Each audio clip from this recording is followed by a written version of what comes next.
Hello मेरे प्यारे gardener दोस्तों, कैसे आप सब लोग। दोस्तों जी, आज का वीडियो है, इसमें हम घर पे कंपोस्ट कैसे बनाएं उस पे जानने वाले हैं। वैसे अभी मैंने रिसेंटली एक गोबर की खाद पे वीडियो डाला था, काउडंग कंपोस्ट पे।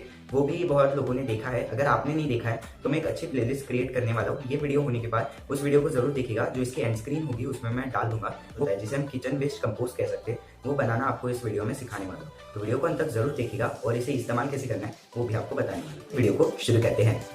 ये जो खाद होती है बहुत अच्छी रहती है। इसमें आपको पता होगा नाइट्रोजन ज्यादा रहता है। जो फॉस्फोरस पोटेशियम वगैरह रहते हैं उसके लिए हम अलग जैसे सरसों की खली इस्तेमाल करते हैं और राख इस्तेमाल करते हैं, या फिर बहुत दूसरे फर्टिलाइजर्स हैं जो हम इस्तेमाल करते हैं। यूरिया वगैरह अगर आप केमिकल इस्तेमाल करते होंगे तो, या फिर जाइम फर्टिलाइजर्स, एप्सम सॉल्ट वगैरह भी बहुत सारे जो मिल जाते हैं, फॉस्फेट मिल जाते हैं, वो भी बहुत अलग सारे फर्टिलाइजर्स है जो प्लांट में इस्तेमाल किए जाते हैं। पर ये जो है नाइट्रोजन बेस्ड है। नाइट्रोजन मतलब क्या रहता है? नाइट्रोजन जो रहता है प्लांट के ग्रोथ में हेल्प करता है। जैसे आपने देखा होगा प्लांट के जो पत्ते रहते हैं उनको बढ़ाने में हेल्प करता है, ब्रांचेस डेवलप करता है और प्लांट की जो अच्छी ओवरऑल हाइट है उसको डेवलप करने में हेल्प करता है। अगर आप सोचिए, आप अगर अपने प्लांट को नाइट्रोजन ही नहीं डालेंगे, उस पर अगर पत्ते अच्छे नहीं रहेंगे, प्लांट के ब्रांचेस नहीं रहेंगे, तो उस पर फ्लावरिंग कैसे होगी? तो इसलिए सबसे पहले आपको नाइट्रोजन मतलब जो ये कंपोस्ट होते हैं या फिर सूखे गोबर की खाद होती है वो जरूर डालने चाहिए। वो डालने के बाद ही आपको इन फर्टिलाइजर्स को इस्तेमाल करना चाहिए, क्योंकि अगर ये आप पहले डालेंगे तो ब्रांचेस ऐसे डेवलप हो जाएंगे, लीव्स आ जाएंगे प्लांट पे, और जैसे ही लीव्स आ जाते हैं तो फिर बर्ड्स बन के उस पर हमारे जो फूल, और अगर सब्जियों का प्लांट है तो सब्जियां लगना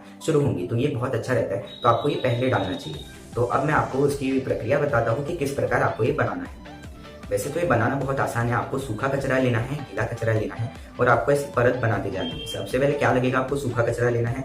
सूखा कचरा मतलब जैसे कोई कार्डबोर्ड के टुकड़े, पेपर या फिर सूखे पत्ते, या फिर जो भी सूखा कचरा कहते हैं हम, घास वगैरह आ जाती है उसमें वो। और जो सेकंड है वो कहते हैं हम उसको ग्रीन वेस्ट, मतलब गीला कचरा, उसे गीला कचरा कहते हैं। जैसे गीला कचरा मतलब कौन सा, जो सब्जी होगा जो हम किचन में इस्तेमाल करते हैं, जैसे प्याज के छिलके हो गए, या फिर जो सब्जियां काटते हैं हम वो हो गए, धनिया के जो रूट्स होते हैं वो जो भी रहता है वो इस गीले कचरे में आता है। सूखे कचरे में जो ये रहता है। और जो थर्ड रहता है वो आपको मिट्टी इस्तेमाल करनी पड़ती है। फोर्थ जो रहता है वो आपको इसमें ये इस्तेमाल करना रहता है, जो आपका पिछला कंपोस्ट था, जो पुराना वाला कंपोस्ट, वो इस्तेमाल करना होता है। और पांचवा है, ये बहुत एक अच्छा है, इसको आपको जरूर यूज करना चाहिए। पांचवा है वो बेकिंग सोडा है। बेकिंग सोडा से क्या होगा कि अभी आप कंपोस्ट बनाएंगे तो ये वीडियो के अंत में ही रहेगा वो, जो आप अभी मैं आपको स्टार्टिंग में वो बता रहा हूँ। जैसे आपने पूरा कंपोस्ट कंप्लीट कर लिया, सारे लेयर्स अपने कंपोस्ट के बना लिए, उसके बाद जो लास्ट लेयर रहती है ऊपर की, आपने पूरा हो गया, उसे आप ढकने के लिए एकदम तैयार है, तो आपको थोड़ा सा बेकिंग सोडा लेना है। जो बेकिंग सोडा रहता है, बेकिंग पाउडर नहीं लेना है आपको, बेकिंग सोडा जो रहता है वो आपको लेना है और ऐसे ऊपर से अच्छे से अपना जो है उसको ऐसे सराउंड करके अच्छे से स्प्रिंकल कर देना है। और फिर आप जैसे ढक रहे हैं किसी से भी, तो उसको आपको ढक देना है। इससे क्या होगा, जो आपका जो बेकिंग सोडा है उससे क्या होता है, जो कंपोस्ट की अक्सर आपने देखी होगी कोई स्मेल आती है अलग, वो सिर्फ ये जो प्याज और ये जो इस्तेमाल करते हैं हम, उसके कारण वो स्मेल आती है। पर अगर प्याज और ये भी जो अदरक और इसके लहसुन के छिलके रहते हैं वो भी अगर इस्तेमाल करते हैं तो कंपोस्ट बहुत अच्छी बनती है। तो उसके लिए आप उस पर ऐसे बेकिंग सोडा का स्प्रिंकल करके रख सकते हैं लास्ट लेयर पे, जिससे कि उसकी स्मेल ना आए, और फिर आप उसे ढक सकते हैं।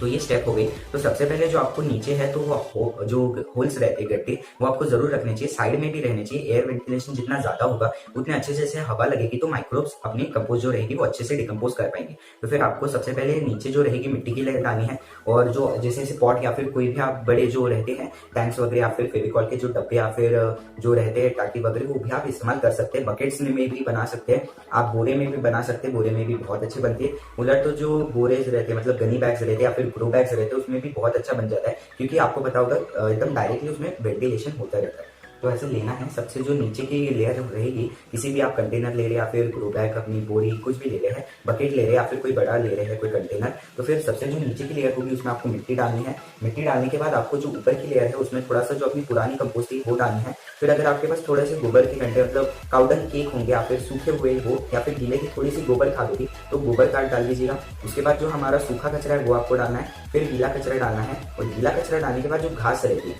घास आपको गार्डन में मिल जाएगी। आप कहीं भी गार्डन में जाते होंगे वहां पे आपको घास आराम से मिल जाती है। तो एक घास आपको लेके आनी है, थोड़ी सी तोड़ के वो आपको लेयर पे डाल देनी है, और उसके ऊपर मिट्टी डालनी है, उसके ऊपर गोबर डालना है, और फिर मतलब गोबर की थोड़ी सी खाद डालनी है, या फिर कोई पुरानी आपकी किचन वेस्ट की कंपोस्ट की होगी वो डाले। और ये ऑप्शनल है, अगर नहीं है तो भी आप रख सकते हैं, सिंपली मिट्टी डाल दीजिए। ये हमारी फर्स्ट लेयर हो गई। अगर आपका कंटेनर इतना ही है, पॉट जितना है उतना, तो ये तो एक लेयर में ही आपका पूरा वो कंप्लीट हो जाएगा। पर अगर वो कंप्लीट नहीं हुआ है तो इसकी जो लेयर है वो लेयर बाय लेयर ऐसे बनाते जाइए जब तक वो कंप्लीट नहीं होता है। लास्ट लेयर पे जो मिट्टी और जो हमारा खाद है उसको अच्छे से मिक्स कीजिएगा, और जो रेत रहती है बजरी वो भी थोड़ी सी इसमें मिलाकर अच्छे से मिक्स करके वो लास्ट लेयर पे डाल दीजिएगा। ये फिर डालने के बाद आपको थोड़ा सा दही लेना है, दही मतलब या फिर छाछ मट्ठा भी ले सकते हैं, वो थोड़ा पानी के साथ मतलब थोड़ा इतना इतना ही आपको लेना है, वो पानी के साथ मिलाना है आपको, और ऐसे अपना जो कंटेनर है उसमें पूरे इसमें वो आपको डाल देना है। इससे जो रहेगा माइक्रोब्स बनेंगे और आपके कंपोस्ट को जल्दी डिकम्पोज करेंगे। ये हो गया। और दही नहीं है तो इसका ऑप्शनल में आपको एक अच्छा तरीका बताता हूँ। अर्थवॉर्म जो रहते हैं वो केचुए जिसे हम कहते हैं, वो केचुए अगर आपके पास होंगे या फिर आपके मार्केट में कहीं आसपास जो रहते हैं एग्रीकल्चर शॉप वहाँ पे अगर मिलते होंगे तो वो आपको जरूर लाना चाहिए, वो बहुत अच्छा कंपोस्ट बनाते हैं। ये दही और जो ये रहता है उससे तो भी थोड़ी बास वगैरह आने लगती है या फिर स्मेल्स आने लगती है, तो उसको आप अवॉइड कर सकते हो, और जो ये है वो इस्तेमाल कर सकते हैं। जो केचुए अर्थवॉर्म्स मिल जाते हैं वो अर्थवॉर्म्स भी मेरे यहाँ पे भी मिलते हैं, तो वो लेके आ सकते हैं आप, आपके यहाँ पे अगर मिलते होंगे तो आपको फिर अपने जो कंपोस्ट इसमें है वो डाल देना है। ये बहुत अच्छा रहेगा आपके प्लांट के लिए। आपको मैं बता रहा हूँ एकदम ये ऑर्गेनिक और इतनी अच्छी कंपोस्ट बनेगी आपकी, तो प्लांट को डालेंगे तो एकदम इतना ज्यादा नाइट्रोजन मिलेगा आपके प्लांट को, और आपका प्लांट बहुत अच्छा बनेगा। तो ये आप ट्राई कीजिए। ये तो सिंपल कंपोस्ट की हो गई। और आप अगर मेरा तरीका जानना चाहते हैं मैं कैसे बनाता हूँ, तो आगे जो वीडियो है इसको अटैच वाला वो आप वीडियो पूरा देखिए, उसमें मैं कैसे कंपोस्ट बनाता हूँ वो भी बताया हुआ है। तो अभी अक्सर जब भी मुझे अगर टाइम नहीं मिल रहा है कंपोस्ट बनाने के लिए, तो जो मैंने अभी आपको मेथड बताई वैसे ही मैं फटाफट से वो मेथड बना लेता हूँ। पर अगर कुछ खास प्लांट्स है मेरे पास या फिर मैंने कोई खास प्लांट लाए हैं, वो कैसा ना आपको क्वांटिटी में थोड़ा ही डालना पड़ता है। ये जो अभी हमने फर्स्ट स्टेप में देखा वो आप कितना भी क्वांटिटी में डाल सकते हैं, वो बहुत अच्छा रहता है, तो आपको थोड़ा सा ही अपने प्लांट में डालना होता है। तो आप ये जरूर ट्राई कीजिएगा। चलिए हम उस वीडियो को देखते हैं। कंपोस्ट मेकिंग हमारे शुरू होती है। सबसे पहले एक कंटेनर आपको ले लेना है कोई भी। यहाँ पे मैंने एक पॉट लिया है, उसमें होल करके एक नीचे छोटी सी कॉटन की जाली मैंने डाल दी है। आप उसके जगह जो कॉटन होता है सिंपली कॉटन भी होल्स पे कवर कर सकते हैं। वो बस पानी को रुकने के लिए, मतलब जो मिट्टी है वो बहनी नहीं चाहिए उसके लिए, और पानी सोख रहे उसके लिए आप इस्तेमाल कर सकते हैं। उसके बाद आपको साधारण जो मिट्टी है वो लेनी है। आप बड़े गमले में भी बना सकते हैं, मिट्टी के गमलों में भी बना सकते हैं, बहुत अच्छा बन जाता है। और अब हम जो पॉटिंग मिक्स है उसकी बात कर लेते हैं। तो आपको रेत लेनी है। ये जो मिट्टी है ये कोई भी जो बड़ा पेड़ होता है आपके घर के बाहर लगा होगा, नीम के पेड़ के नीचे से लाएंगे तो सबसे अच्छा रहेगा। ये काली मिट्टी और अपने गार्डन की सिंपल मिट्टी, ये तीन जो है वो मिक्स करना है आपको अच्छे से। और आपको थोड़ी सेमी डिकम्पोज गोबर की खाद या फिर कोई सादी जो काउडंग कंपोस्ट है वो लेनी है, और चाय पत्ती लेनी है। चाय पत्ती और ये दोनों आपको लेनी है। ये दोनों लेंगे तो बहुत अच्छा रहेगा। इन दोनों को लेके आपको अच्छे से मिक्स कर देना है, चाय पत्ती और हमारे गोबर के खाद को। फिर आपको गुड़ लेना है। गुड़ को अच्छे से पानी में डिज़ोल्व करके एक दिन पहले आपको डालना है, वो अच्छे से पानी के साथ डिज़ोल्व हो जाएगा। और आपको साधारण फिर पानी लेना है, गुड़ का पानी और पानी लेना है, और थोड़ा सा गुड़ लेना है जो हम ऊपर के लेयर में उसके जो तोड़ तोड़ के हम दाने डालेंगे उसके लिए। आपको थोड़ा सा दही ले लेना है, दही या फिर मट्ठा छाछ भी चल जाएगा। थोड़ा सा ही लेना है, ज़्यादा नहीं लेना है, थोड़ा थोड़ा ही सब आपको लेना है। अब आपको पेपर लेना है सूखे कचरे के लिए। ये मैंने कोकोनट का हंस लिया है, नारियल के छिलके। ये नीचे के लेयर में डालेंगे, मॉइस्चर और मल्चिंग के लिए भी काम में आएंगे, नीचे हमारे पानी को रोक के रखेंगे। और जो पेपर के टुकड़े हैं वो हम इस्तेमाल कर रहे हैं। पेपर के टुकड़े भी बहुत अच्छे रहते हैं, पर जो प्लेन पेपर रहते हैं वाइट वाले वो ज़्यादा इस्तेमाल करने चाहिए, क्योंकि ब्लैक पेपर में कैसे इंक होती है तो वो इंक लग सकती है, इसलिए वो मैं ज़्यादा इस्तेमाल नहीं करता। मैं वाइट पेपर से डालता हूँ, या फिर कोई न्यूज़पेपर होंगे वो चल जाएंगे, आप डालिए, कोई बात नहीं। वैसे आप भी उसे इस्तेमाल कर सकते हैं। बस आपको नॉलेज के लिए बता रहा था कि वो ब्लैक जो इंक रहती है वो उस प्लांट में कुछ करती तो नहीं है, बस थोड़ी सी हार्मफुल रहती है। आप डालिए, पर आपको बस ज़्यादा इस्तेमाल नहीं करना है।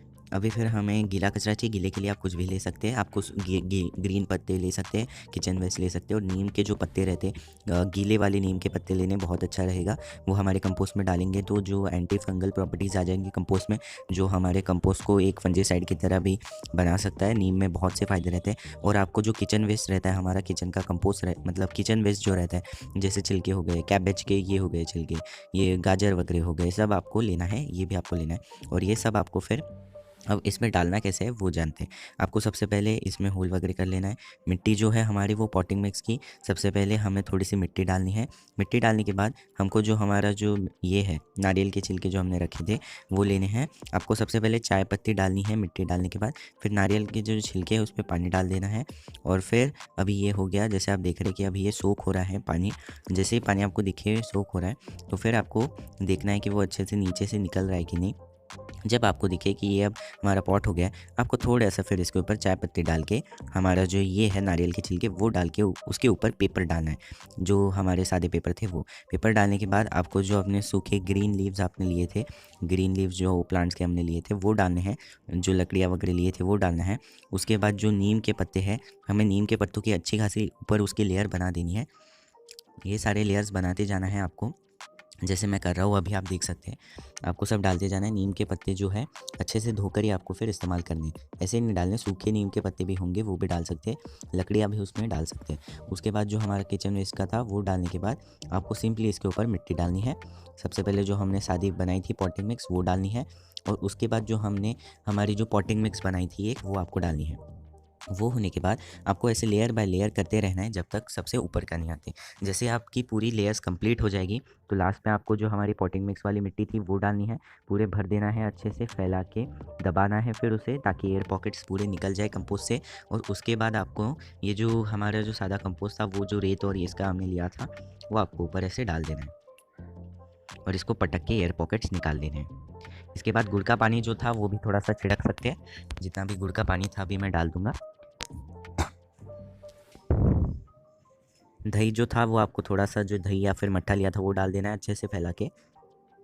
फिर दही के ऊपर थोड़ी सी मिट्टी आपको स्प्रिंकल करनी है, उसे बिल्कुल ढकना नहीं है, बस थोड़ी सी स्प्रिंकल करनी है। फिर अभी इसमें आपको सादा पानी डाल देना है, ज़्यादा पानी नहीं डालना है, बस थोड़ा ही ऊपर स्प्रिंकल करना है, क्योंकि जो ग्रीन लीव्स, हाँ मतलब हमने जो गीला कचरा लिया है उसमें इतना ज़्यादा पानी रहता है कि कंपोस्ट वैसे ऑटोमेटिकली डिकम्पोज होता है। तो फिर आपको अभी गुड़ के टुकड़े लेने हैं, और वो जो लास्ट लेयर है अभी तो पानी सोख नहीं हुआ है, पानी आपका जैसे ही सोख हो जाएगा तब आपको ऐसे गुड़ के टुकड़े आपके मिट्टी के ऊपर ऐसे तोड़ तोड़ के ऐसे गोल कैसे भी मैनर में आपको ऐसे अरेंज कर देने हैं।